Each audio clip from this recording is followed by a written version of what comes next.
Magandang araw sa inyo mga kaibigan. Itong ating almusalita sa araw na ito. Ebanghelyo natin ay Matthew 10:17 to 22. At sinabi ni Jesus, "But when you are arrested, do not worry about what you are to say or how you are to say it. When the hour comes, you will be given what you are to say, for it will not be you who speaks, but the Spirit of your Father speaking through you."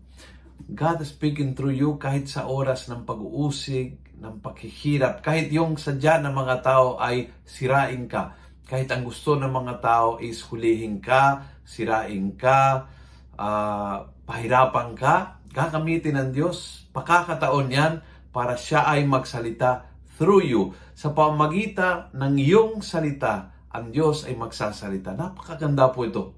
Napakaganda na sa kahit anong konteksto, kahit anong sitwasyon. Hindi kailangan na everything is okay, smooth, mapayapa para ang Diyos ay magsasalita. Magsasalita siya sa gitna ng bagbakang, gulo, pag-uusik, at ganoon pa man, kahit ang daming kaaway, daming gustong sirain ka, gagamitin ng Diyos ang iyong bibig para magsalita. Gamitin ng Diyos ang iyong buhay kahit inuusik ka, para magpapahayag ang kanyang kagustuhan. Kanyang kagandaan Diyos.